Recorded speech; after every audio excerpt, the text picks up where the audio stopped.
October 12th, 1814, and the Pembroke townhouse blazed with the light of 500 candles, their flames reflected in crystal chandeliers that scattered golden fragments across the ballroom where 200 of London's finest had gathered for the annual event that marked the autumn season's true beginning. Eleanor Ashworth stood in the shadow of a marble pillar, her dove-grey dress rendering her nearly invisible against the pale stone, precisely as a paid companion ought to be. She watched the swirl of silks and satins, the peacock display of debutantes in their whites and pastels, the glitter of diamonds at throats and wrists, and felt nothing but the familiar hollowness that had become her constant companion these past 3 years. Her fingers moved unconsciously to touch the pearl earrings at her lobes, her mother's pearls, the only treasure she had salvaged from the wreckage of her father's disgrace.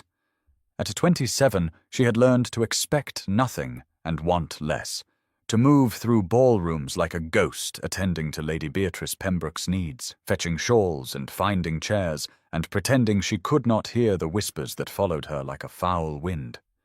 Even now, as she positioned herself where she might observe her employer near the fireplace, the cruel murmurs reached her ears.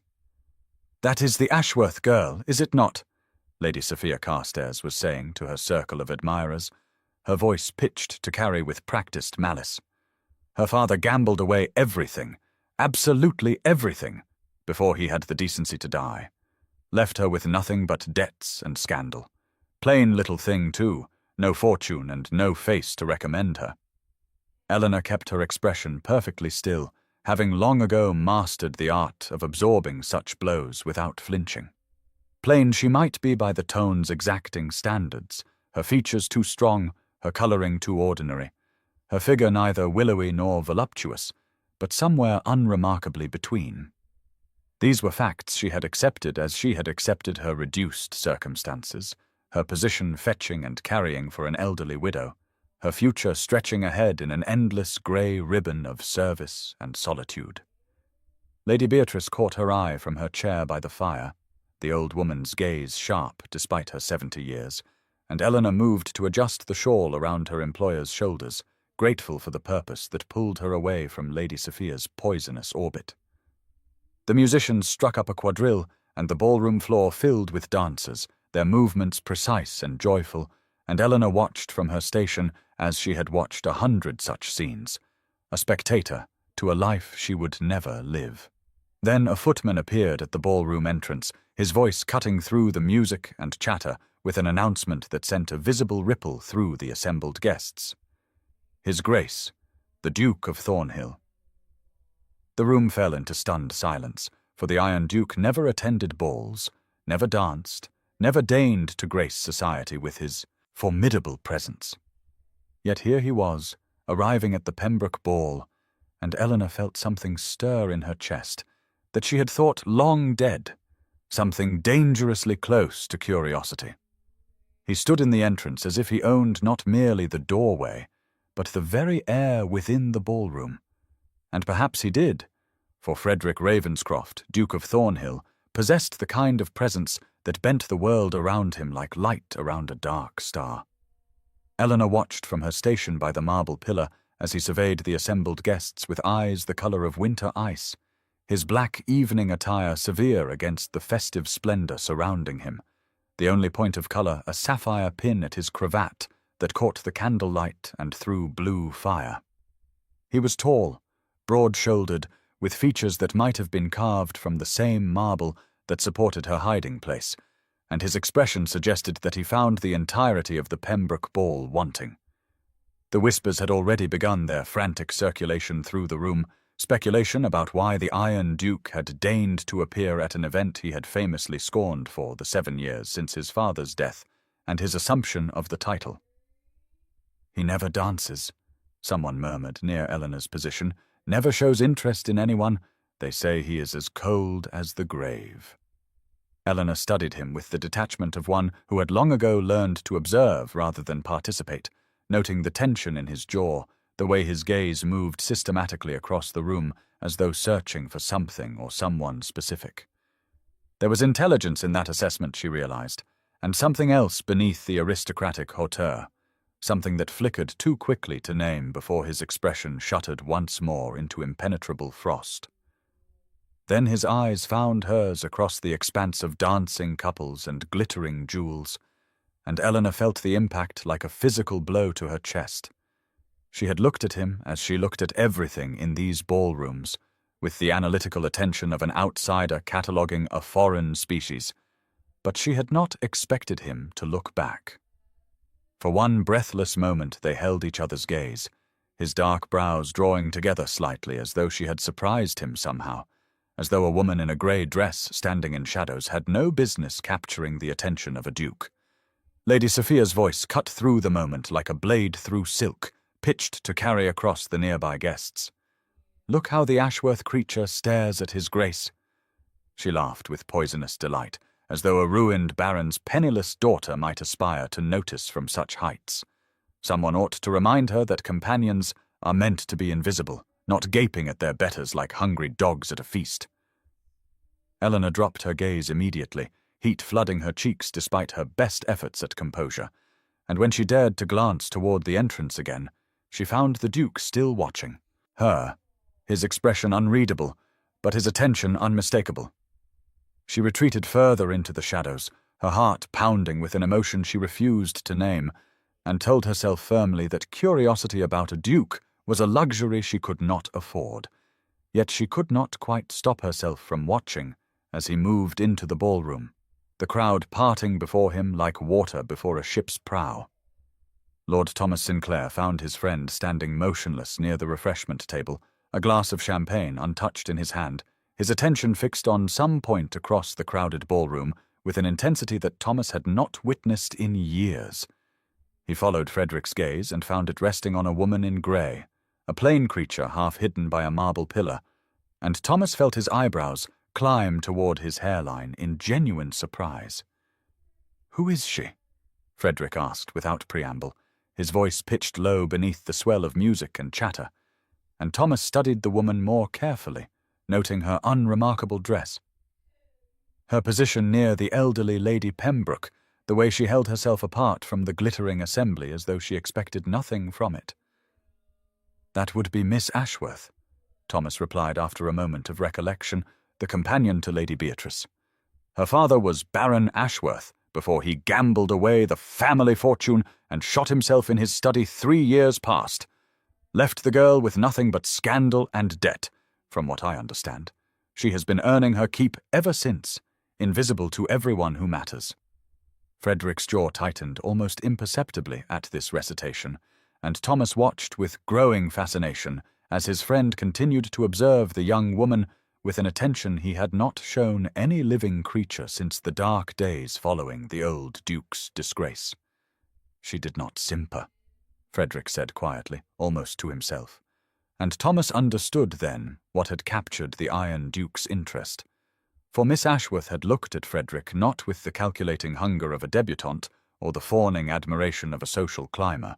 but with the clear-eyed assessment of an equal, a woman who expected nothing, and therefore could not be disappointed. Across the ballroom, Eleanor had retreated to her station near the conservatory doors, where the cool air seeping through the glass helped calm her inexplicably racing heart,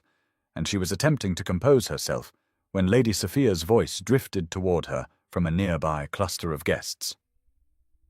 "I intend to ensure she knows her place before the evening ends," Lady Sophia was saying to her companions with malicious pleasure, her fan fluttering against her silk-clad bosom. "Did you see how she stared at the Duke?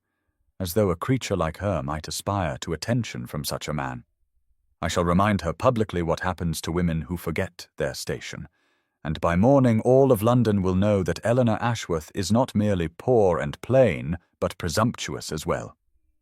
Eleanor's hands trembled slightly at her sides, but she kept her expression carefully blank, having learned long ago that any reaction would only feed Lady Sophia's cruelty. Outside the conservatory windows, lightning flickered on the horizon, and the first drops of rain began to strike the glass like tears falling from a darkening sky. She squared her shoulders against the coming storm, both the one gathering outside and the one she could feel building within the ballroom, and told herself that she had survived worse. that words could not wound her if she did not permit them entry. The announcement of supper rippled through the ballroom like a stone cast into still water, and Eleanor felt her stomach tighten with familiar dread as she moved to Lady Beatrice's side, offering her arm to help her employer rise from the chair near the fire where she had been holding court with several equally venerable dowagers. The crowd began its slow migration toward the supper room, a river of silk and satin flowing through gilded doorways, and Eleanor focused her attention entirely on navigating Lady Beatrice through the press of bodies, acutely aware that her grey dress marked her as servant rather than guest in this glittering assembly. She did not see the Duke of Thornhill position himself near the doorway they must pass through, did not notice how his ice-blue eyes tracked their progress across the ballroom floor, but Lady Beatrice's cane caught suddenly on the edge of a Persian carpet, and the elderly woman stumbled forward with a small cry of alarm. Eleanor reached to steady her employer, but another hand was already there, strong fingers closing around Lady Beatrice's elbow with surprising gentleness, and Eleanor looked up to find herself staring directly into the face of Frederick Ravenscroft. "Lady Pembroke," he said, his voice a low rumble that seemed to vibrate through Eleanor's very bones. "Permit me to assist you." The crowd had paused around them, watching with barely concealed fascination, as the Iron Duke guided the elderly widow back to her feet with a courtesy that seemed entirely at odds with his fearsome reputation. Lady Beatrice peered up at him with eyes that sparkled with something that might have been mischief, thanking him warmly and remarking that she had known his grandmother and that he had inherited her excellent manners, if not her patience for foolish people.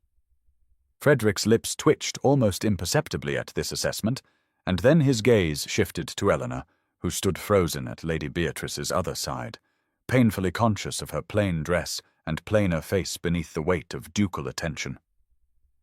"And this is your companion?" he said, his tone making it a statement rather than a question. "The woman who reads to you from the novels you pretend to disapprove of." Lady Beatrice laughed with genuine delight at this observation, confirming that Miss Ashworth was indeed invaluable and possessed the rare gift of making even the dullest sermons sound interesting, though she could not imagine how His Grace knew of their private reading habits. Eleanor felt heat rising to her cheeks as Frederick's eyes remained fixed upon her face, studying her with that same analytical intensity she had observed earlier, and propriety demanded she speak, though every instinct urged her toward silence. "Your Grace flatters us both," she heard herself say, her voice steadier than she had expected, though I suspect Lady Beatrice's novels require no assistance from me to be entertaining. His eyebrow rose fractionally at her words, and across the room Lady Sophia Carstairs watched the exchange with narrowing eyes, her fan snapping closed with an audible click as rain hammered against the windows like applause for a drama only beginning to unfold. And now's the time to stop and subscribe to our channel. If you enjoyed this video, don't forget to like it and drop a comment telling us where you're watching from. It's always amazing to see how far these tales travel across the world. Now let's continue. The supper room glowed with the warm light of countless candles reflected in crystal and silver, and Eleanor found herself seated at Lady Beatrice's table in a position that should have rendered her invisible, tucked into a corner where companions traditionally disappeared into the wallpaper while their employers dined with their social equals. She had not expected the Duke of Thornhill to claim the chair directly across from her, had not anticipated the way his presence would transform the intimate table into a stage upon which she felt terrifyingly exposed, and she kept her eyes fixed upon her plate as the first course was served, determined to remember her place, even if he seemed intent on forgetting it. Lady Beatrice was speaking to Lord Ashworth about the weather, that eternal refuge of English conversation, but Frederick's attention remained fixed upon Eleanor with an intensity that made the fine hairs at the back of her neck prickle with awareness. "You mentioned novels earlier, Miss Ashworth," he said, his deep voice cutting through the ambient chatter of the supper room, "and I find myself curious whether your reading extends to poetry as well." Eleanor's fingers tightened around her fork as she forced herself to meet his gaze, finding in those ice-blue depths something that looked almost like genuine interest rather than the mockery she had expected. "I read widely, Your Grace." she replied carefully. Poetry included, though I confess I find some of the more fashionable verses rather overwrought for my taste. His eyebrow rose at this admission of preference, and he leaned back in his chair with an expression that suggested she had passed some test she had not known she was taking. "Then perhaps you can settle a debate I recently had with my friend Sinclair," he continued, his voice taking on a note of challenge that Eleanor recognized from her father's study, from those long-ago days when she had been permitted to participate in intellectual discourse rather than merely serve it. Sinclair insists that Byron wrote the superior elegy, but I maintain that Wordsworth's reflection on mortality surpasses anything the more celebrated poet produced, particularly the line about thoughts that lie too deep for tears.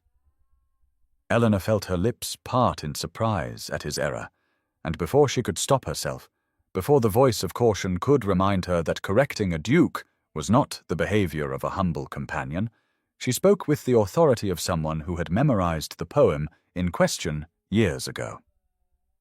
"That line is from Wordsworth's Ode on Immortality, Your Grace, not an elegy," she said, "and it refers specifically to the philosophic mind finding strength in human suffering, not to mortality in the general sense."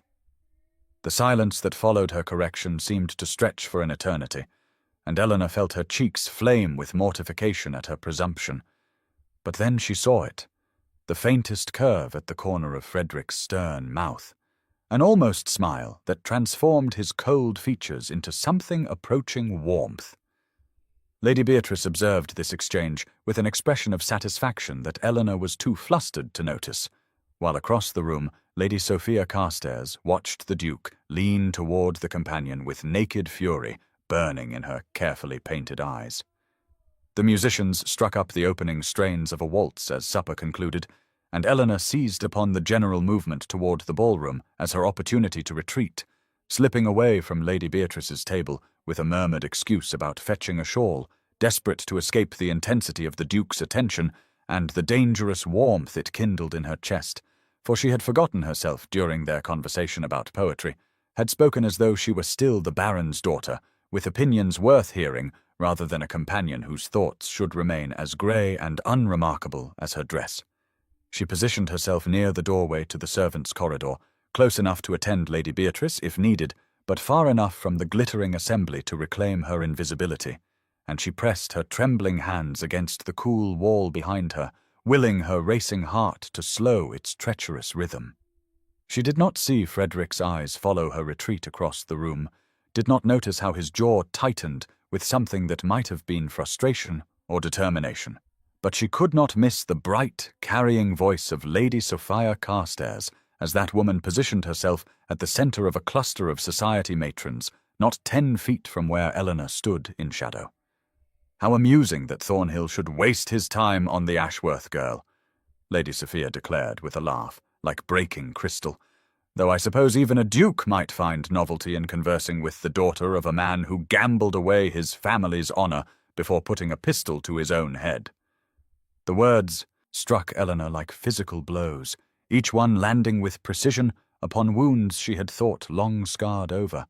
and she felt the blood drain from her face as the matrons around Lady Sophia gasped with delighted horror at such scandalous gossip delivered so publicly. Her father had not used a pistol, had instead drunk himself to death over 3 agonizing months, but the truth hardly mattered when the lie was so much more entertaining, and Eleanor gripped her mother's pearl earrings with fingers gone cold as she fought to maintain the composure that was her only armor against a world determined to remind her of her worthlessness. She did not realize Frederick had crossed the ballroom until his tall form appeared at her side, his presence parting the crowd like a ship's prow through water, and she looked up at him with eyes bright with unshed tears she refused to let fall, certain he had come to distance himself from the contamination of her disgrace. "Miss Ashworth," he said, his voice pitched to carry across the suddenly silent gathering, the 200 guests frozen in anticipation of whatever drama was about to unfold. "I believe you promised me this waltz." The collective intake of breath from the assembled company seemed to steal all the air from the room, and Eleanor stared at him in undisguised shock, her lips parting to refuse, to remind him that companions did not dance, that she had promised him nothing, that he was making a terrible mistake that would cost him far more than it could ever benefit her.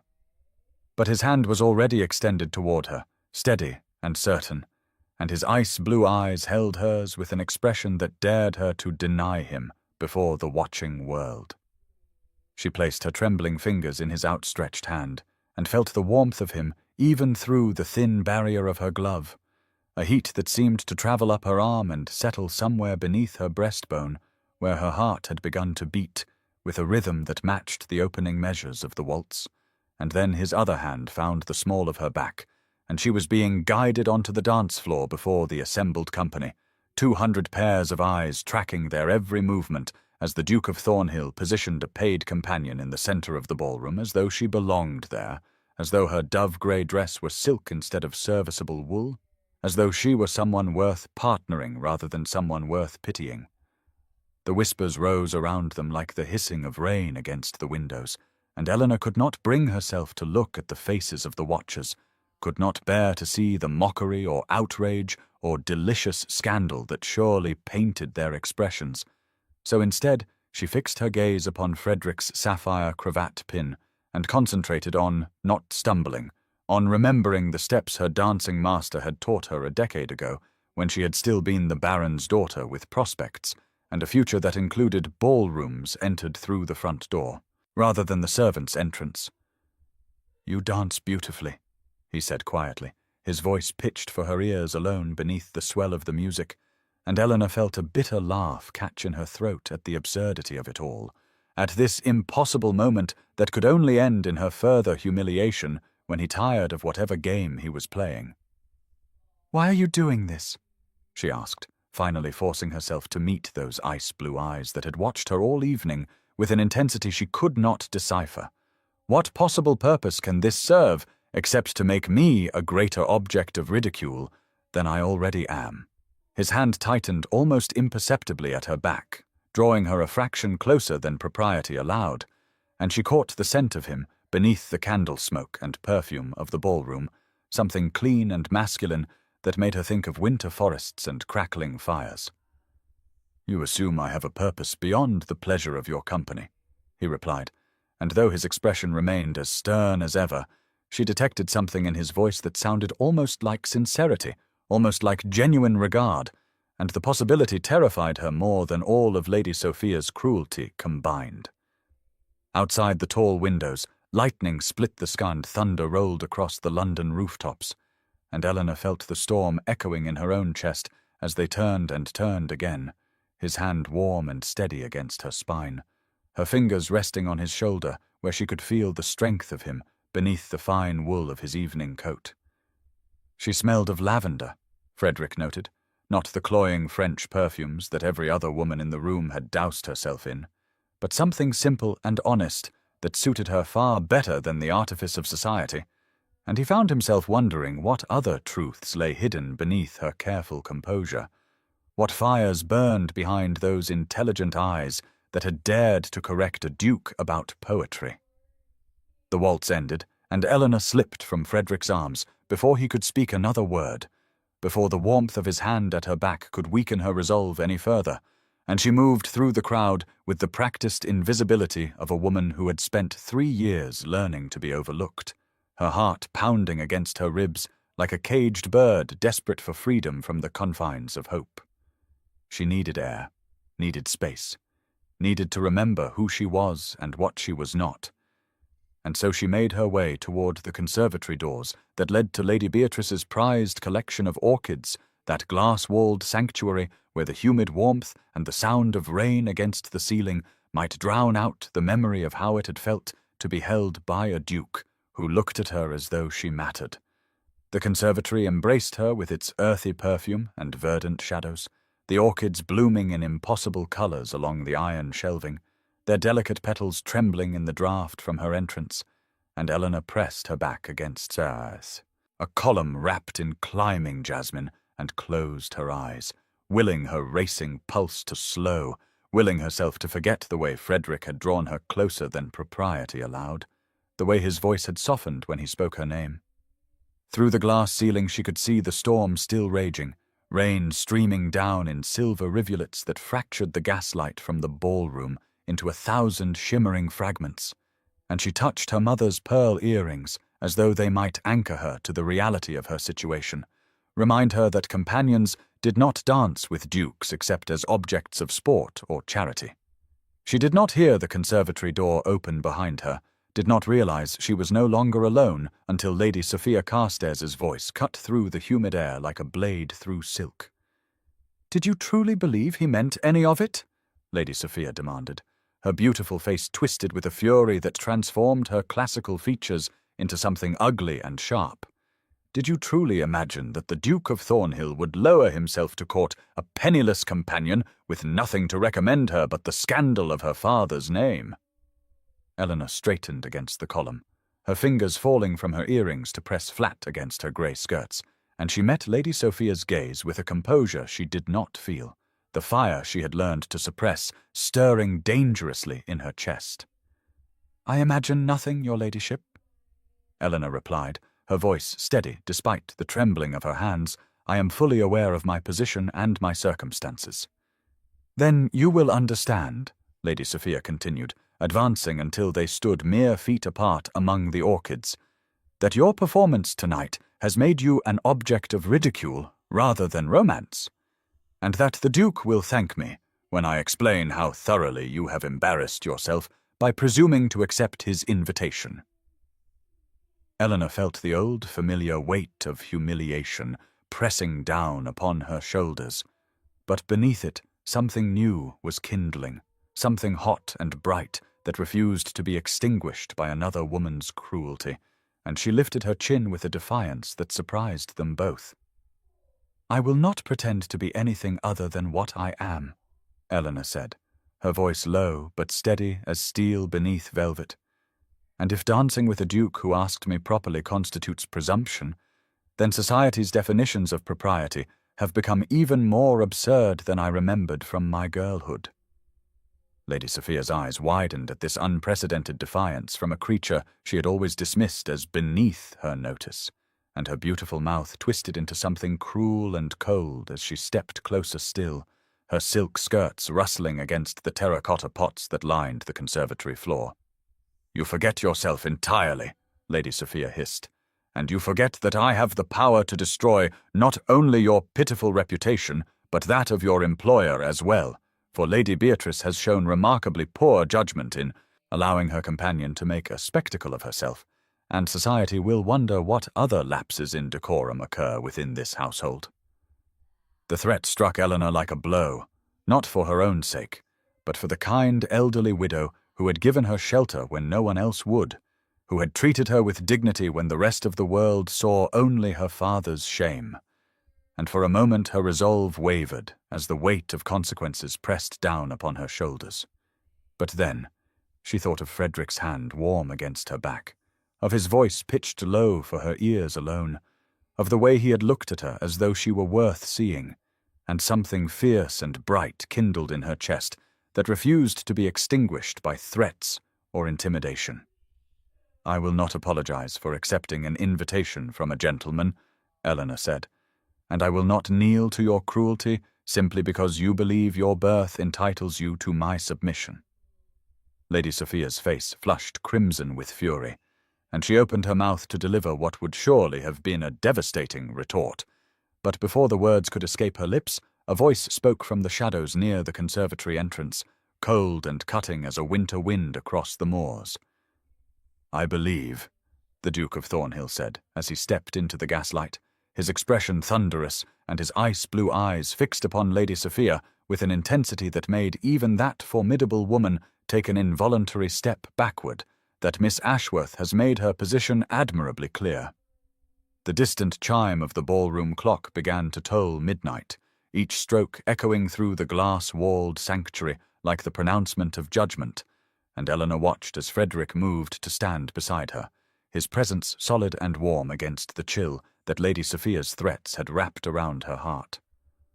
Lady Sophia recovered herself with visible effort, her chin lifting in defiance, even as uncertainty flickered behind her carefully painted eyes. "Your Grace," she began, but Frederick silenced her with a single raised hand, and Eleanor saw in his face something she had never witnessed in their brief acquaintance, a fury so profound and so controlled that it seemed more dangerous than any explosion of temper could have been. "You will return to the ballroom," Frederick said, his voice perfectly level and perfectly terrifying, "and you will wait there while I determine how best to address this situation." Lady Sophia's face paled at the Duke's command, but she gathered her skirts and swept past them both with what dignity she could muster, her silk gown rustling against the conservatory floor as she retreated toward the ballroom, and Frederick watched her go with eyes that promised consequences, before turning to Eleanor with an expression she could not read in the fractured gaslight filtering through the rain-streaked glass above. "You should not have defended me," Eleanor whispered, her voice barely audible above the storm still raging against the conservatory ceiling. "She will make you pay for this. She will turn society against you for championing someone so far beneath your notice." Frederick's jaw tightened, and he stepped closer, close enough that she could smell sandalwood and rain on his evening coat, close enough that she had to tilt her chin upward to meet his gaze, and what she saw there made her breath catch in her throat, like a bird trapped against window glass. "I have never cared what society thinks of me," he said, his voice low and rough with an emotion she dared not name, "and I will not begin caring now simply because a spiteful woman believes cruelty is her birthright." The midnight bells continued their solemn count, as Frederick took Eleanor's elbow and guided her toward the conservatory doors, and she realized with dawning horror that he meant to return her to the ballroom, to face the 200 guests who had witnessed her dance with a duke and would now witness whatever reckoning Lady Sophia had prepared. The ballroom fell silent as they emerged from the conservatory, every face turning toward them like flowers toward an unexpected sun, and Eleanor could see Lady Sophia standing at the center of the marble floor, surrounded by her allies, her beautiful features arranged in an expression of wounded virtue that made Eleanor's stomach clench with dread. Frederick released Eleanor's elbow and strode forward into that sea of watching eyes, his bearing every inch the Iron Duke as he positioned himself between Eleanor and the woman who sought her destruction, and when he spoke his voice carried to every corner of the vast room with the cold clarity of winter ice. "Miss Ashworth," Frederick said, turning to face Eleanor with an expression that made her heart stutter, and then stop entirely in her chest. "Lady Sophia believes you have presumed above your station, and demands satisfaction for the offense of dancing with me." Eleanor felt the blood drain from her face as she understood what was happening, felt the world tilt beneath her feet as Frederick continued in that terrible, measured voice, and she gripped her grey skirts with fingers gone numb from shock. "She believes you should kneel before her and beg forgiveness for your presumption?" Frederick continued, and the gasps that rippled through the assembled guests sounded like the death knell of every fragile hope Eleanor had allowed herself to feel during their waltz. "Kneel, Miss Ashworth." The command hung in the air between them, and Eleanor felt tears prick at her eyes, even as something fierce and unbreakable rose within her chest, something that had survived her father's disgrace and 3 years of invisibility, and would not, could not bend to this final cruelty. She lifted her chin despite the tears gathering like storm clouds in her eyes, and she met Frederick's ice-blue gaze with all the dignity her mother had taught her before the world fell apart. "Make me," Eleanor said, and the silence that followed was absolute. The words hung in the air between them like a challenge written in fire, and Eleanor watched as something shifted in Frederick's ice-blue eyes, something that transformed the cold command she had seen there into an expression so raw and vulnerable that it stole the breath from her lungs and made her heart stutter against her ribs like a caged bird desperate for freedom. The midnight bells continued their solemn toll as the Duke of Thornhill, the man society called the Iron Duke for his unbending pride and his refusal to bow before anyone, slowly lowered himself to one knee on the polished marble floor of Lady Beatrice's ballroom. The collective gasp that rose from 200 throats sounded like the rushing of wind through autumn leaves, and Eleanor felt the world tilt beneath her feet as she stared down at the dark head, now bent before her, at the broad shoulders that had never bowed to king or commoner, now curved in deference to a disgraced baron's daughter in a dove-grey dress. "I have spent 32 years refusing to kneel," Frederick said, his voice carrying through the stunned silence with a clarity that reached every corner of the vast room, "and I swore, after my father's disgrace, that I would never again lower myself before anyone who had not earned my respect through the quality of their character rather than the accident of their birth." He lifted his head and met Eleanor's gaze with eyes that burned with an intensity she had never seen in any human face, and she felt tears spill down her cheeks as he continued speaking in that same measured tone that somehow conveyed more emotion than any passionate declaration could have achieved. "Miss Ashworth, you are the only person in this room worthy of deference, for you have endured what would have broken lesser souls and emerged with your dignity and your spirit intact, and I will kneel to no one else for as long as I live." Lady Sophia's face had gone white as chalk, her carefully constructed scheme crumbling around her as society's gaze shifted from the spectacle of Eleanor's supposed humiliation to the far more fascinating tableau of the most powerful duke in England kneeling before a paid companion. Lady Beatrice's quiet laugh broke the silence like a stone dropped into still water, and Eleanor saw her elderly employer leaning on her cane with an expression of profound satisfaction that suggested this outcome had not entirely surprised her. The whispers began then, spreading through the ballroom like ripples across a pond, but Eleanor could not hear them over the rushing of blood in her ears, as Frederick reached up and took her trembling hand in his fingers warm and steady against her cold skin. "Rise," she whispered, her voice cracking on the word. "Please rise. You should not kneel to anyone, least of all to me." Frederick's almost smile transformed his austere features into something approaching tenderness as he pressed his lips to her knuckles, and when he spoke again, his voice was pitched low for her ears alone. "I kneel only to you," he said, "and I will spend whatever time you grant me proving that you deserve far more than society has allowed you to believe." The first pale light of dawn crept through the windows of Pembroke House on the morning of October the 13th, 1814, painting the silk wallpaper in shades of pearl and rose, as Eleanor sat motionless in the chair where she had collapsed hours earlier, still wearing the dove-grey dress that had somehow become the most talked-about garment in London overnight, her mother's pearl earrings cool against her neck as she stared at nothing and tried to make sense of a world that had tilted so completely on its axis that she no longer recognized the shape of her own life. She had not slept, could not sleep, for every time she closed her eyes, she saw Frederick Ravenscroft kneeling on that marble floor, heard his voice declaring her worthy of deference before 200 witnesses who had spent years treating her as though she were invisible, and the memory felt less like something that had actually happened, and more like a fever dream conjured by a mind desperate for validation. It had long since stopped expecting to receive. The rain had stopped sometime in the small hours,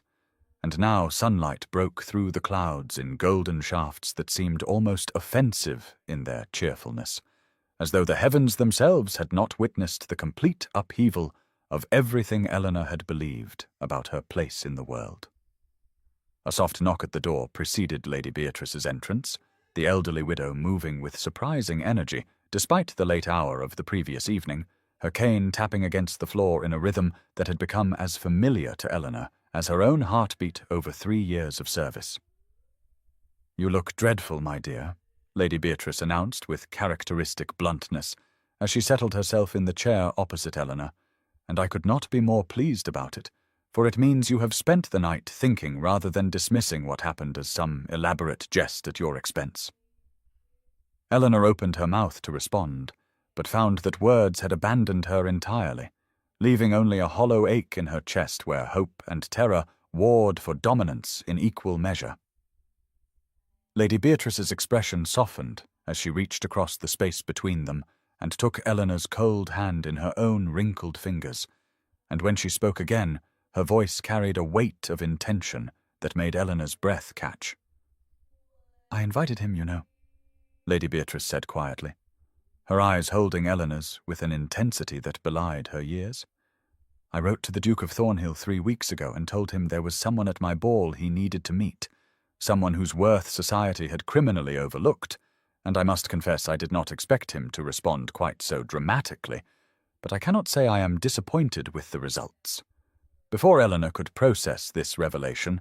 a footman appeared in the doorway bearing a simple arrangement of herbs bound with blue ribbon, and Eleanor's hands trembled as she accepted the bouquet and recognized rosemary for remembrance, sage for wisdom, and thyme for courage, practical plants carrying meanings that spoke louder than any hothouse roses ever could.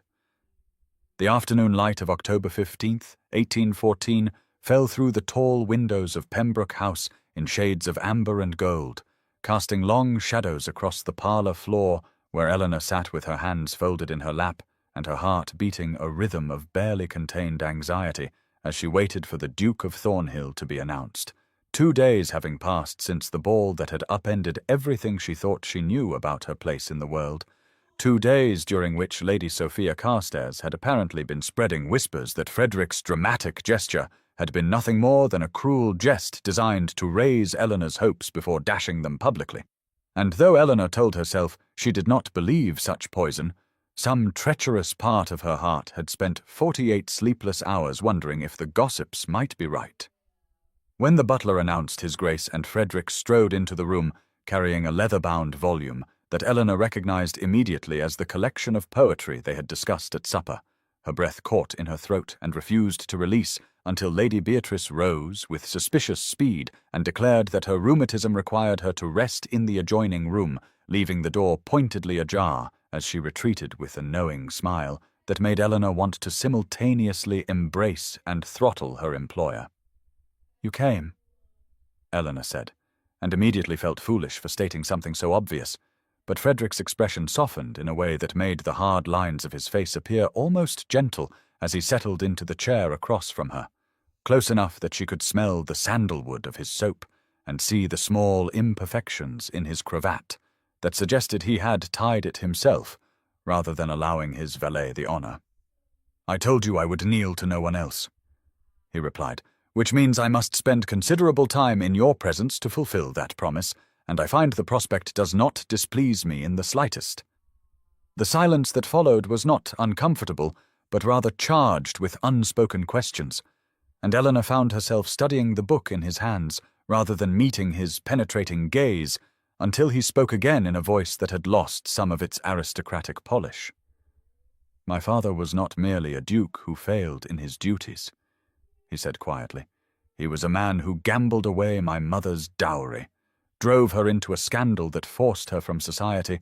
and then had the poor grace to die before I could make him answer for any of it. So you see, Miss Ashworth, when I heard the whispers about your father's disgrace, I did not see a woman diminished by her circumstances, but rather a kindred spirit who understood what it meant to carry a name that others used as a weapon." Eleanor felt tears prick at her eyes as she finally lifted her gaze to meet his, seeing for the first time the wounds that lay beneath the Iron Duke's impenetrable facade. And in that moment of shared vulnerability, something shifted between them that felt less like the beginning of a courtship, and more like the recognition of two souls who had been wandering in the same darkness and had finally found each other. The evening of October 20th, 1814, found Eleanor ascending the marble steps of Thornhill House with her heart lodged somewhere in her throat, 1 week having passed since the ball that had transformed her from invisible companion to the subject of every whispered conversation in London. And though Lady Beatrice walked beside her with the steady tap of her cane providing a familiar rhythm of reassurance, Eleanor could not shake the feeling that she was walking into a dream from which she would inevitably wake to find herself once more relegated to the shadows where women of her station belonged. Frederick met them in the entrance hall himself rather than allowing a butler to perform the office, and something in the way his eyes found Eleanor's face before acknowledging Lady Beatrice made her pulse quicken despite her determined efforts to maintain the careful guard she had spent 27 years constructing around her foolish heart. The library, when they reached it, stole whatever breath remained in Eleanor's lungs, for the room stretched upward through 2 stories of leather-bound volumes and polished mahogany shelves that seemed to contain every book ever written, and the evening light falling through tall windows caught dust motes dancing in the air like golden snow as Eleanor stood frozen in the doorway, trying to comprehend that such a sanctuary of words existed in the world. Lady Beatrice settled herself in a wing chair near the fireplace with suspicious swiftness, declaring that the warmth was precisely what her rheumatism required, and that the young people should feel free to explore while she rested her eyes, a transparent maneuver that Frederick acknowledged with the barest twitch of his lips, before guiding Eleanor deeper into the stacks, with a hand that hovered near the small of her back without quite touching. "You mentioned at supper that you admired Mrs. Radcliffe," he said quietly, as they walked between towering shelves, and Eleanor nodded mutely because speech seemed impossible when she was surrounded by more books than she had seen in her entire life, and accompanied by a man who had knelt before her in front of 200 witnesses and somehow expected her to believe it meant something real. He stopped before a particular section and withdrew a volume that Eleanor recognized instantly as a first edition of The Mysteries of Udolpho, and when she reached out to touch the leather binding with trembling fingers, her hand brushed against his, and neither of them pulled away. "You collected these?" she whispered, looking up at him with wonder. Breaking through her carefully maintained composure, "You read novels that society dismisses as frivolous," and he held her gaze with an intensity that made her knees feel decidedly unreliable as he replied that he had learned long ago that the opinions of society were worth considerably less than the paper they were printed on. By the fire, Lady Beatrice snored softly, and in the golden evening light filtering through the windows, Eleanor allowed herself, for the first time, to imagine that perhaps this impossible thing between them might be real after all. The morning of October 28th, 1814 arrived with a chill that had nothing to do with the autumn wind rattling the windows of Pembroke House, for Eleanor sat in the breakfast room with a letter clutched in her trembling fingers, and her carefully constructed world crumbling around her like ash. 2 weeks having passed since the ball that had given her foolish heart permission to hope. And now this single sheet of paper, threatening to destroy everything she had spent years protecting. The handwriting was unfamiliar, but the malice behind the words was unmistakable, each line detailing with cruel precision the location of the modest cottage outside London where Mrs. Agnes Fleming resided, the monthly sum Eleanor sent from her wages to keep her aunt fed and sheltered, the shame of having a relative who had been cast out by her own family for the crime of marrying beneath her station, and then having the poor judgment to outlive a husband who left her nothing but debts and disgrace. Eleanor knew without seeing a signature that Lady Sophia Carstairs had finally found the weapon she needed, for the letter made clear that unless Eleanor withdrew from the Duke of Thornhill's attentions immediately and publicly, the Ton would learn that the companion who had dared to dance above her station was also secretly supporting a penniless aunt whose very existence proved that disgrace ran through the Ashworth blood like a hereditary disease. Her hands would not stop shaking no matter how firmly she pressed them against the table, and she did not hear Frederick's arrival until his voice cut through her spiraling panic with a sharpness that made her jump and scatter the letter's pages across the floor. "You look as though you have seen a ghost," he said from the doorway where he stood, with concern already darkening his features, and Eleanor scrambled to gather the damning papers before he could read them, but her fingers were clumsy with fear, and he was faster than she expected, crossing the room in 3 long strides to kneel beside her chair and capture both her hands in his before she could retrieve the evidence of her deception. "Tell me," he commanded in a voice that brooked no argument, and Eleanor felt something crack inside her chest, because she had known from the beginning that this impossible dream would end, and here at last was the instrument of its destruction, not society's whispers or Lady Sophia's schemes, but the simple truth that she had been lying to him since the moment they met, hiding the aunt whose existence she funded with every penny she could spare, the aunt who was her only family and her greatest shame, and the reason she could never truly be worthy of a duke, no matter how many times he knelt before her in crowded ballrooms. Frederick's eyes searched her face with an intensity that made her want to weep, and she knew that whatever answer she gave in this moment would determine whether the fragile hope growing between them would survive or wither into nothing more than a cautionary tale whispered at future balls about companions who forgot their place.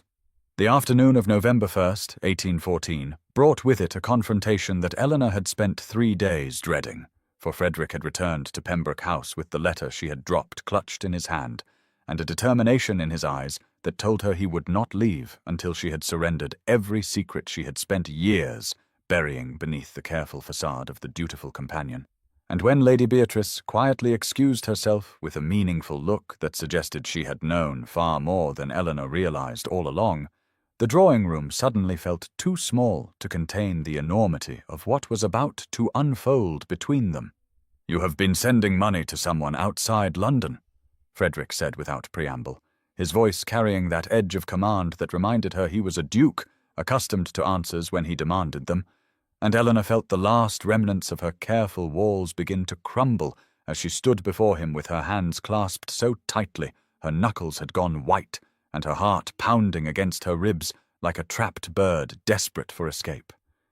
She told him everything then, the words pouring out in a flood she could not have stemmed even if she had wanted to, about her Aunt Agnes who had married a country doctor against her family's wishes and been cast out for the crime of following her heart, about how her aunt had taken Eleanor in after her father's death when no one else would acknowledge the gambler's daughter, about the modest cottage and the monthly payments that consumed nearly every penny of her wages and left her with nothing but the grey dresses of a companion and her mother's pearl earrings as her only possessions in the world. She expected disgust or dismissal, or at the very least the cool withdrawal of a man who had discovered the woman he had championed was even more beneath him than society believed. But instead, Frederick's expression shifted into something she had never seen before, a raw vulnerability that stripped away the Iron Duke entirely and left only a man who understood shame in ways she was only beginning to comprehend. "My mother," he said quietly, "lives in a cottage in Devon where I have hidden her from society for 8 years because my father's disgrace nearly destroyed her mind, and the ton's cruelty would have finished what his actions began." Eleanor stared at him as the November chill pressed against the windows, and her entire understanding of this man reformed itself around this single devastating admission, and when he stepped closer and took her trembling hands in his, she did not pull away, even though every instinct honed by years of disappointment screamed that this, too, would prove to be a dream. "Let me help your aunt," he said, and Eleanor's refusal came swift and sharp, because she would not be anyone's charity, would not add debt to the impossible weight already pressing upon whatever fragile thing grew between them, and their voices rose for the first time as they argued about pride and practicality and the difference between accepting help and accepting pity. She nearly fled the room twice, but each time his hand caught her arm and his eyes held hers, and somehow, impossibly, by the time the weak November sun had faded into grey twilight, she found herself seated beside him on the settee with her head resting against his shoulder, and the terrifying realization dawning that she had never felt safer in her entire life. The evening of November 5th, 1814, painted the London sky with ribbons of smoke and scattered sparks as Guy Fawkes' night transformed the city into a canvas of flame and shadow, and Eleanor found herself standing on the terrace of Lord Thomas Sinclair's townhouse, with her heart beating so loudly she was certain Frederick could hear it over the distant crackle of bonfires and the explosive bursts of fireworks blooming like dangerous flowers against the darkness. For he had arranged this invitation with the careful precision she had come to recognize as his way of caring, ensuring that Lady Beatrice was comfortably settled indoors with warm blankets and mulled wine, while somehow maneuvering Eleanor to this secluded corner where the noise of celebration provided a strange sort of privacy that no ballroom or drawing-room had ever offered them. The cold November air bit at her cheeks, but she barely noticed because Frederick stood close enough that she could feel the warmth radiating from his body through the wool of his greatcoat,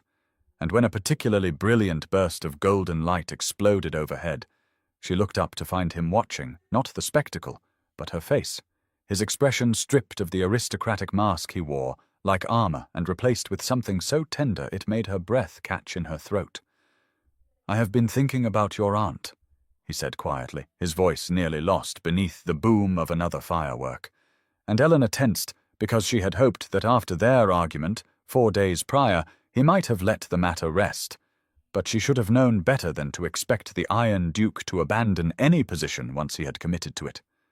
She opened her mouth to refuse again, to insist that she would not accept charity, but his next words stopped her protest before it could form, because he said, "After we are married, she could live in the dower house at Thornhill, close enough to visit daily but with her own household and her own dignity," and Eleanor's entire world seemed to tilt sideways as the implications of that single word crashed over her like a wave. He had not asked her yet, had not knelt again or made any formal declaration, but he spoke of marriage as though it were as inevitable as sunrise, as though the question was not whether but simply when, and something that had been clenched tight inside her chest for 27 years began slowly, painfully, to unfurl. The fireworks painted his features in alternating gold and shadow as she stared at him, searching for any sign of doubt or hesitation, and finding none. And when his hand found hers in the darkness, and his fingers interlaced with her own, through their gloves in the first touch either of them had initiated deliberately, Eleanor felt tears prick at her eyes that had nothing to do with the smoke drifting across the terrace. She did not say yes, because he had not truly asked, but she did not pull her hand away either, and when the grand finale erupted across the sky in cascading waterfalls of light, and the crowd below cheered with abandon, Eleanor allowed herself for the first time to imagine a future where hope was not foolishness and love was not a luxury reserved for women who had never learned the cruel arithmetic of survival. The morning of November the 10th, 1814, dawned cold and grey with frost clinging to the edges of Lady Beatrice's garden windows, and Eleanor had risen early to walk among the dormant flower beds, because sleep had become an elusive companion ever since Guy Fawkes' night, when Frederick's hand had held hers beneath cascading fireworks, and his casual mention of marriage had rewritten every assumption she had ever made about her own future. But she should have known that hope was a dangerous thing, because Lady Sophia Carstairs had not finished her campaign of destruction, and the trap that had been laid with such careful precision sprung the moment Eleanor rounded the corner of the hedge maze and found Lord George Harcourt blocking her path with a smile that made her blood run cold. She turned to flee, but he was faster than his portly frame suggested, his fingers closing around her wrist with bruising force as he yanked her toward him and hissed that Lady Sophia had promised him a grateful widow's fortune if he could ruin the companion who had stolen the Duke's attention, and Eleanor fought with every ounce of strength her years of quiet dignity had never required her to summon, her free hand clawing at his face even as his other arm wrapped around her waist, and his mouth sought hers with alcohol-soured breath that made her stomach heave. The scream that tore from her throat seemed to echo across the entire garden, but Harcourt only laughed and told her that no one would believe a disgraced baron's daughter over a viscount's son, and Eleanor felt the fabric of her sleeve tear as she wrenched away from him with desperate fury, stumbling backward into the frozen rose bushes just as a shadow fell across them both, and she heard a sound that would haunt her dreams for years to come. The primal roar of Frederick Ravenscroft unleashing every ounce of rage he had spent a lifetime containing behind the mask of the Iron Duke.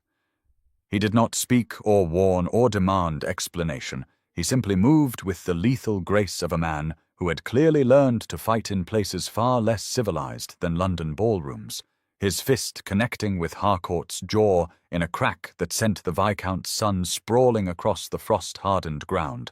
And when Harcourt tried to rise, Frederick struck him again and again until blood splattered across the white roses, and Eleanor's voice finally broke through his fury with a plea that was equal parts terror and wonder. "Frederick," she whispered, and he stopped with his fist raised and his chest heaving and his eyes wild with something that looked like love transformed into violence. and when he turned to her, she saw that his knuckles were split and bleeding, and his cravat had come undone, and he had never looked less like a duke or more like a man who would burn down the entire world to keep her safe. He crossed to her in 3 strides and gathered her against his chest with hands that trembled despite their strength, and Eleanor clung to him among the ruined roses while Harcourt groaned on the frozen ground, and the November wind carried the sounds of servants finally responding to her screams.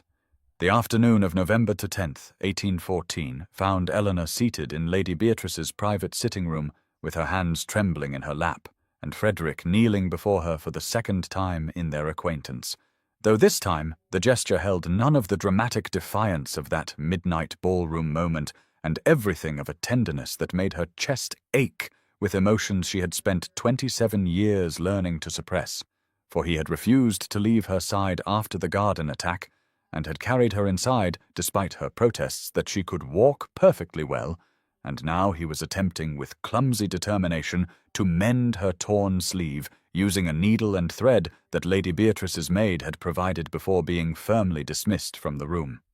"You are making it worse," Eleanor whispered, her voice still rough from the screams that had torn from her throat in the garden, and Frederick looked up at her with such fierce concentration that she almost laughed despite the horror still coursing through her veins, his split knuckles leaving small spots of blood on the grey fabric as he attempted another stitch that puckered the material in a way that would have made any seamstress weep. "I am a duke," he muttered with an irritation that seemed directed entirely at himself. "I have commanded soldiers and managed estates and negotiated treaties, but apparently I cannot master a simple needle." And Eleanor found her own hands reaching out to still his, turning them over to examine the damage Harcourt's face had inflicted on his aristocratic fingers, the bruises already darkening to purple, and the skin split across 3 knuckles in a way that must have caused him considerable pain, though he had shown no sign of it. "Let me tend these," she said softly, and something in her tone made him go very still as she retrieved the basin of water Lady Beatrice had ordered brought up, dipping a clean cloth into the liquid and beginning to clean the wounds with gentle strokes that made his breath catch audibly in the quiet room. Lady Beatrice chose that moment to enter with her cane tapping against the floor, and an expression of grim satisfaction on her weathered face, announcing that Lady Sophia Carstairs would never set foot in this house again, and that she had sent word to 7 of the most influential hostesses in London, detailing exactly what role Lady Sophia had played in arranging the attack on an innocent woman, and Eleanor felt tears prick at her eyes because she had never had anyone fight for her before, had never known what it felt like to have champions willing to destroy reputations and bloody their hands in her defense.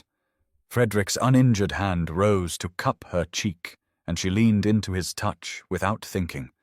And when Lady Beatrice loudly announced that she needed to check on something in the hallway, and the door clicked shut behind her, Eleanor found herself looking into eyes that held no trace of the Iron Duke, and every evidence of a man who had discovered something precious he would never willingly release. "I almost kissed you in the garden,"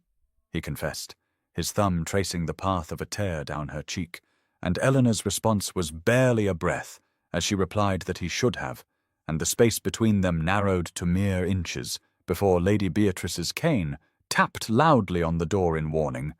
and they sprang apart like guilty children.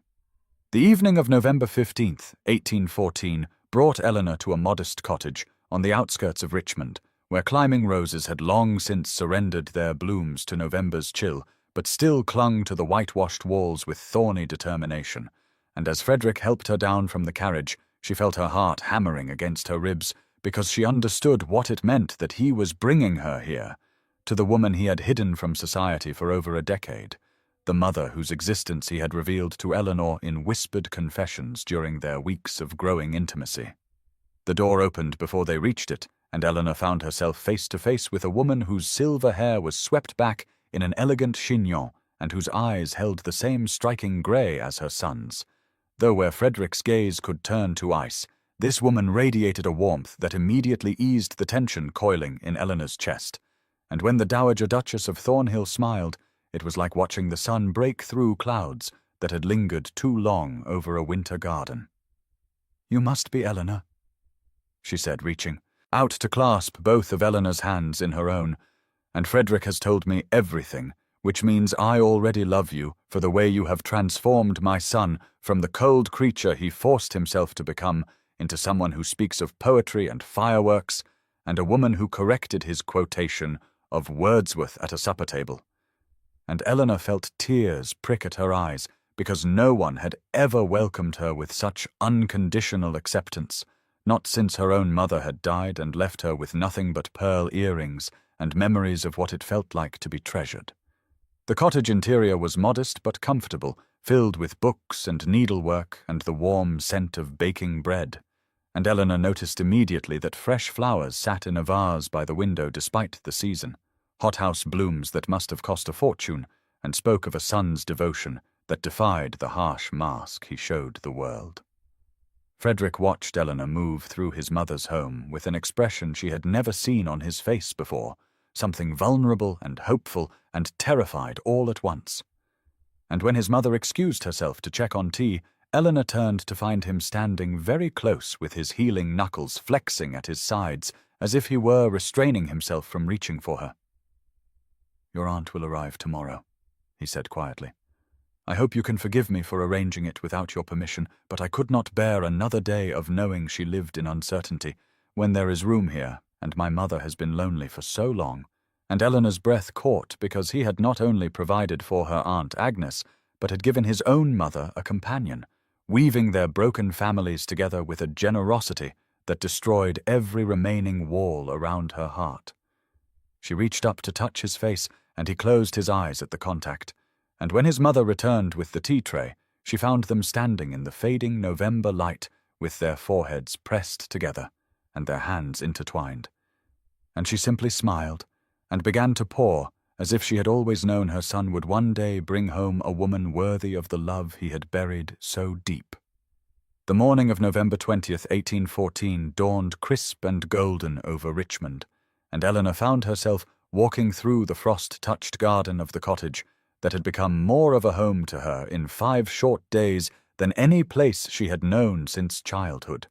With Aunt Agnes on one arm and the Dowager Duchess on the other, these 2 women who had been strangers a week ago, now chattering like lifelong friends about the proper cultivation of winter roses and the best receipt for ginger biscuits. And Eleanor felt something loosen in her chest that she had not even realized she had been holding tight for all the years since her father's disgrace had stripped away not just fortune, but the simple comfort of belonging somewhere with people who wanted her there. Frederick had ridden out at dawn to attend to estate business in London, pressing a kiss to her knuckles before he left that had made both older women exchange knowing glances, and Eleanor had spent the morning marveling at how naturally her aunt had settled into the sunny bedroom overlooking the garden, how the colour had already returned to her cheeks after years of anxious poverty, how she laughed now with an ease that Eleanor had feared was lost forever to the grinding worry of uncertain survival. The Dowager Duchess, whom Eleanor had been instructed to call Margaret, though the intimacy still felt presumptuous, had taken Agnes under her wing with the enthusiasm of a woman too long starved for companionship, and together they had already begun planning improvements to the cottage garden and debating the merits of various embroidery patterns and sharing the quiet confidences of women who understood what it meant to be set aside by a world that valued status over substance. Eleanor excused herself after luncheon to walk alone through the orchard behind the cottage, needing a moment to absorb the magnitude of how her life had transformed in barely 6 weeks, from invisible companion expected to fade into wallpaper to a woman who had been knelt to by a duke before 200 witnesses, who had been fought for and tended to and brought into the innermost circle of a man who had shown the world nothing but ice for over a decade. The sound of hoofbeats on the lane made her turn, and her heart stuttered at the sight of Frederick riding toward the cottage far earlier than expected, his dark coat stark against the pale November sky, and his face wearing an expression of barely contained anticipation that made her breath catch in her throat. He dismounted before the horse had fully stopped, tossing the reins to a startled groom and striding toward her with a purpose that sent her pulse racing, and when he reached her, he simply stood for a moment, looking down at her with those grey eyes that had once seemed so cold and now held a warmth that threatened to undo every remaining defense she possessed. "I could not stay away," he said simply, and Eleanor felt the last wall around her heart crumble to dust as she reached up to touch his face and whispered that she was glad, so very glad, that he had come home. The afternoon of November 22nd, 1814, found Eleanor standing in the drawing-room of the Richmond cottage with her hands clasped tightly before her and her heart beating so fiercely she was certain everyone in the room could hear it, for Frederick had arrived an hour ago with Lord Thomas Sinclair and a formal gravity to his bearing that had sent both Margaret and Aunt Agnes retreating to the garden with knowing smiles and whispered excuses about needing to inspect the winter preparations for the rose-beds. The fire crackled softly in the grate, and pale autumn sunlight streamed through the windows to cast golden patterns across the worn but comfortable carpet, and Eleanor found herself cataloguing every detail of this moment as if she could press it between the pages of her memory like a flower to be preserved forever, the way the light caught the sapphire pin at Frederick's throat, the same pin he had worn the night of the ball when he had first looked at her across a crowded room and seen something no one else had bothered to notice. Thomas cleared his throat and murmured something about checking on the horses before slipping from the room with the discretion of a man who understood that his presence was no longer required, and then Eleanor was alone with Frederick in a way they had never quite been before, without chaperones dozing by fires or older women finding transparent excuses to busy themselves nearby. He crossed the room to stand before her, with that purposeful stride she had come to know so well, and when he took her hands in his, she felt the slight roughness of his healing knuckles against her palms, the physical evidence of how fiercely he had defended her honour against Lord Harcourt's schemes. "I have spent 6 weeks trying to find the words," he said quietly, his grey eyes holding hers with an intensity that made her breath catch, "and every speech I composed felt inadequate to express what you have become to me. This woman who corrected my poetry and refused to kneel and taught me that the heart I thought had frozen beyond recovery still had the capacity to feel things I believed I would never experience." Eleanor felt tears gathering, but refused to let them fall. Not yet. Not when he was looking at her like she was the answer to every question he had ever been afraid to ask. "You transformed me, Eleanor," he continued, and his voice carried a roughness that betrayed the depth of emotion beneath his careful control. "From a man who wore coldness as armour into someone who races back from London because a single day without seeing your face feels like a punishment I no longer deserve." He released one of her hands to reach into his coat pocket and withdrew a small velvet box that made her heart stutter and then race forward with almost painful intensity. "This ring belonged to my grandmother," he said, opening it to reveal a delicate band of gold set with a single pearl surrounded by tiny diamonds that caught the light like captured stars, and she was the last woman in my family who married for love rather than advantage, and I have been saving it for someone worthy of that legacy. He sank to one knee before her, this man who had knelt to no one until her, and Eleanor felt the tears finally escape as he looked up at her with his heart completely exposed. "Eleanor Ashworth," he said, "will you do me the extraordinary honour of becoming my wife and allowing me to spend the rest of my days proving that I see you, all of you, and find you magnificent beyond measure?" The word yes escaped Eleanor's lips before she had even fully registered the question, a single syllable that contained within it every hope she had suppressed and every dream she had forbidden herself to imagine during the long years of invisible servitude, and Frederick's face transformed in a way she would carry in her memory forever, as the careful mask of the Iron Duke crumbled completely to reveal a joy so pure and unguarded that she felt her own tears falling freely now, without shame or restraint. He rose from his knee and slid the ring onto her finger with hands that trembled slightly,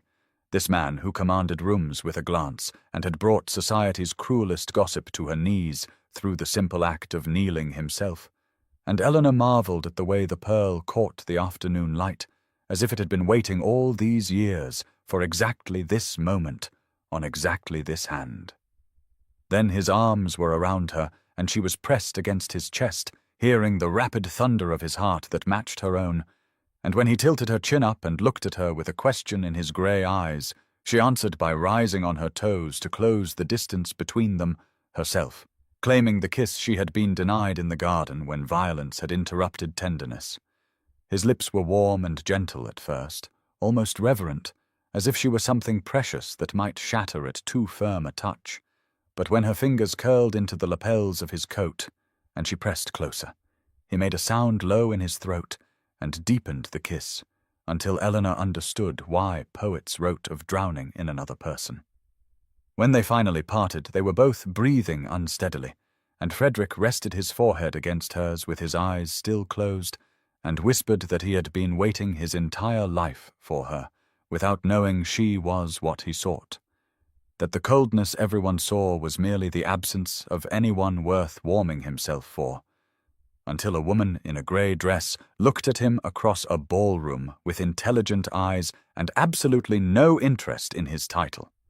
Eleanor laughed through her tears and told him she had been quite interested in his title, specifically in how absurd it was that such a thing should matter more than the character of the man who bore it, and his answering laugh was a sound she suspected few people had ever heard from the formidable Duke of Thornhill. The door burst open then to admit Margaret and Aunt Agnes, who had clearly been watching from the garden window and could no longer contain themselves, and Eleanor found herself embraced by both women simultaneously, while Frederick stood back with an expression of bemused contentment that looked entirely foreign on his severe features. Thomas appeared in the doorway with a bottle of champagne he had apparently been holding in reserve for exactly this outcome, declaring that it was about time Frederick stopped being a besotted fool in private and made it official, and the small cottage parlour filled with laughter and tears and the clinking of hastily gathered glasses raised in celebration of a future none of them had dared to imagine. 6 weeks ago, when Eleanor had stood invisible against a ballroom wall believing that love was not written in her stars, the morning of November 25th, 1814, dawned crisp and golden over London as Eleanor stood before the mirror in her chamber at Pembroke House while Lady Beatrice's maid arranged the final touches on her wedding gown, a creation of ivory silk that Lady Beatrice had insisted upon commissioning, despite Eleanor's protests about expense and propriety, declaring that she would not see her companion married in grey when she had spent 2 years watching the girl fade into walls she had never belonged against in the first place. The gown was simple by ton standards, but exquisite in its restraint, with seed pearls scattered across the bodice like stars, and a train that whispered across the floor with each movement. And Eleanor found herself staring at her reflection, as if looking at a stranger who had somehow stepped into her skin and transformed it into something luminous.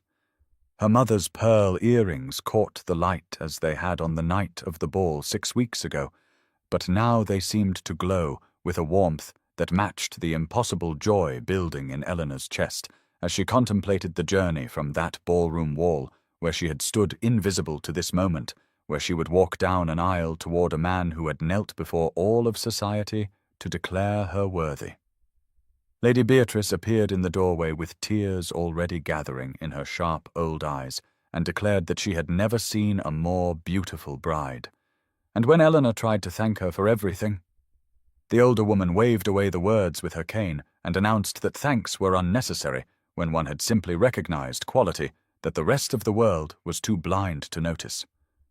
The carriage ride to the church passed in a blur of autumn sunlight and falling leaves, and Eleanor clutched the bouquet of rosemary and lavender that Frederick had sent that morning with a note containing only the words "From resignation to forever,"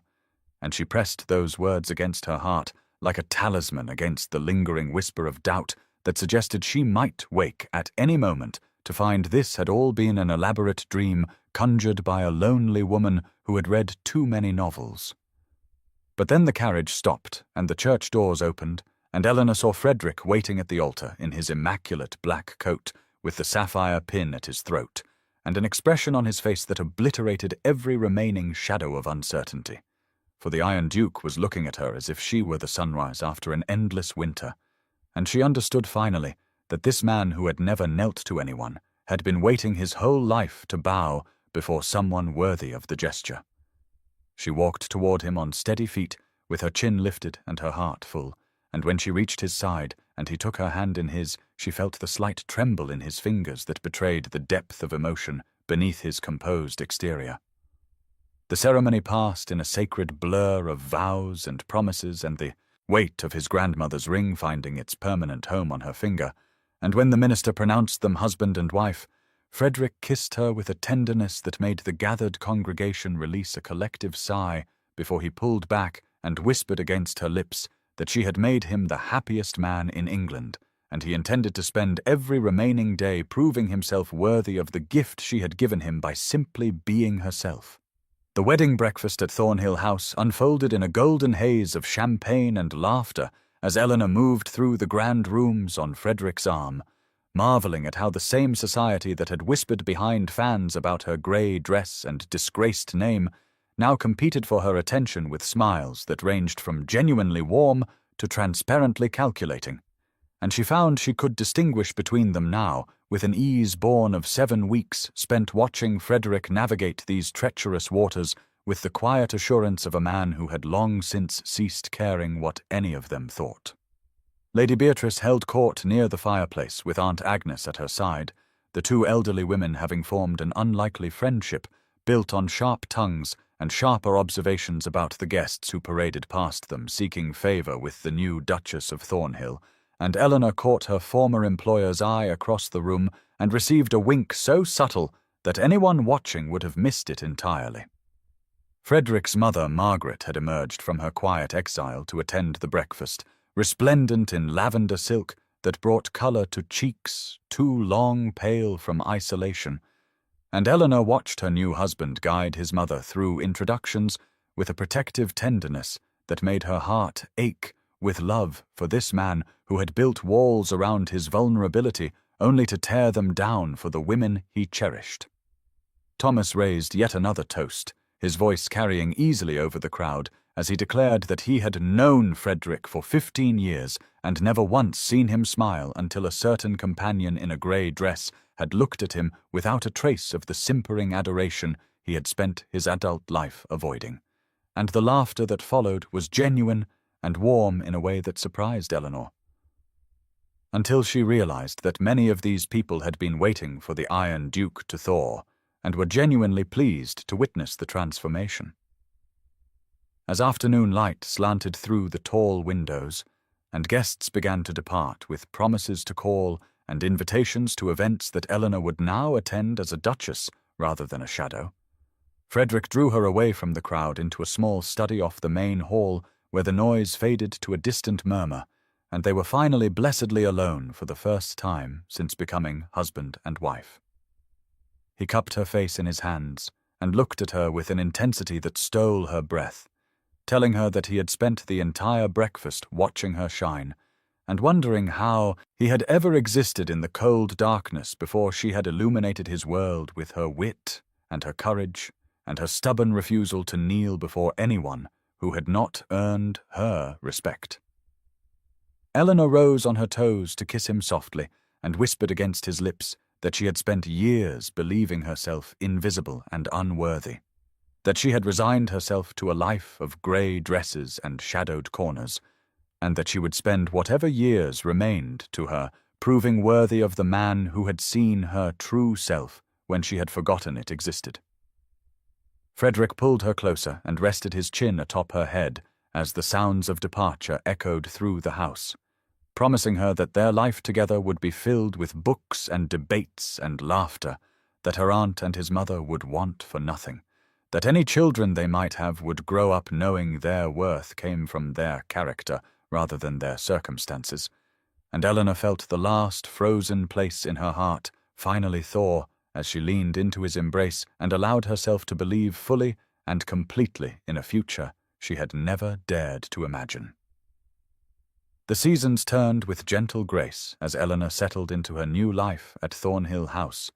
and by the time spring arrived in 1815, she had transformed the cold grandeur of the ducal residence into something warmer and more welcoming, filling rooms that had stood empty for years with books and laughter and the quiet bustle of a household that had finally found its heart. Aunt Agnes had taken up residence in a sunny suite of rooms overlooking the garden, her health improving remarkably under the care of physicians Frederick had engaged without fanfare or expectation of gratitude,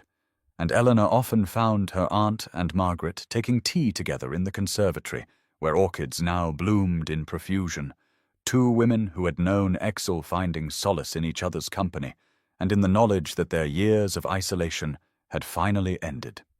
Frederick proved himself daily in ways both grand and small. From the library he had expanded to include every author Eleanor had ever mentioned admiring, to the way he learned to soften his commanding presence when entering a room where she sat reading, announcing himself with a gentle clearing of his throat rather than the imposing silence that had once heralded his arrivals. Lady Beatrice visited often, her sharp eyes cataloguing every evidence of happiness with undisguised satisfaction.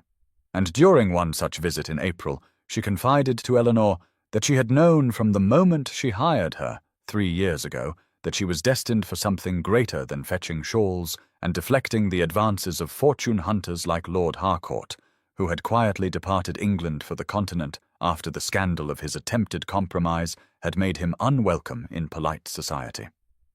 Thomas became a regular fixture at their dinner table, his easy humour drawing rare laughter from Frederick and providing Eleanor with stories of her husband's youth that revealed the warm heart he had buried beneath years of aristocratic reserve, and she treasured each tale like the precious gift it was, piecing together the portrait of the boy who had become the man she loved.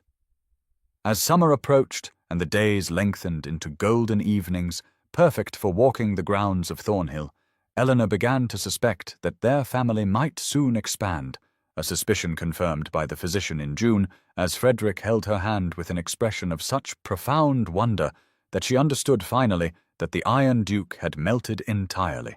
leaving only a man who had found everything he never knew he needed in a companion wearing a grey dress who had refused to kneel. She thought often of that night at the Pembroke ball, of the girl she had been standing invisible against the wall believing herself unworthy of notice, and she marvelled at the journey that had brought her from resignation to this place of profound contentment, where she was seen and valued and loved, not despite her sharp wit and stubborn pride, but because of them. The ton had long since ceased whispering about the unconventional Duchess, and had instead begun watching her with something approaching admiration, as she used her position to advocate quietly for others who had been overlooked and dismissed, understanding intimately what it meant to be invisible, and determined that her elevation would illuminate rather than obscure those still standing in shadows waiting to be truly seen for the first time. The child arrived in January of 1816, a daughter with her father's dark eyes and her mother's stubborn chin, and Eleanor held the small, warm weight of her in arms that trembled with exhaustion and wonder as Frederick sat beside the bed looking at them both, with an expression of such profound reverence that she understood finally why he had knelt before her on that ballroom floor 15 months ago, for this was what he had seen even then, this future of warmth and family and love that had seemed impossible to a woman in a grey dress who had believed herself unworthy of notice. They named her Charlotte Margaret after both grandmothers, and the christening at Thornhill Chapel drew guests who had once whispered behind fans about the disgraced baron's daughter, and now competed for the honour of holding the new heiress, and Eleanor watched their simpering attentions with the quiet amusement of a woman who no longer needed their approval, but accepted it none the less as her due. Aunt Agnes wept openly during the ceremony, her tears those of a woman who had spent years in modest exile, believing her niece condemned to the same fate, and Margaret stood beside her with a hand on her arm, providing silent comfort, while Lady Beatrice declared loudly to anyone who would listen that she had known from the first moment she hired Eleanor that the girl was destined for greatness, conveniently forgetting the 3 years during which she had kept her, fetching shawls and deflecting unsuitable suitors. Frederick held Charlotte with the careful intensity of a man terrified of breaking something precious, his large hands cradling her tiny form as he walked the nursery in the small hours when Eleanor needed rest, and she would wake sometimes to find his side of the bed empty, and would follow the sound of his low voice to find him telling their daughter stories of her mother's courage, of the night she had refused to kneel, of the moment he had known that this woman with her sharp wit and quiet dignity would be the making of him. Thomas stood as godfather and took his duties with surprising seriousness, visiting weekly with toys and books and the latest gossip from a ton that had fully embraced the unconventional love story of the Iron Duke and his companion bride, and Eleanor noted with satisfaction that Lady Sophia Carstairs had retreated entirely from society following the exposure of her schemes, her cruelty finally rewarded with the isolation she had so often inflicted on others. As spring returned, and Charlotte grew from a sleeping bundle into a curious infant who reached for her mother's pearls with grasping fingers, Eleanor sat in the garden at Thornhill, surrounded by the people she loved, and thought of the girl she had been standing invisible against a ballroom wall, believing herself destined for a life of shadows and service. And she marveled at the distance traveled from resignation to this place of profound belonging, where her worth was recognized daily in the eyes of a husband who had built his walls only to tear them down for her, in the warmth of family restored, in the future stretching before her, filled with possibilities she had never dared to imagine when she was merely a companion in grey waiting to be seen.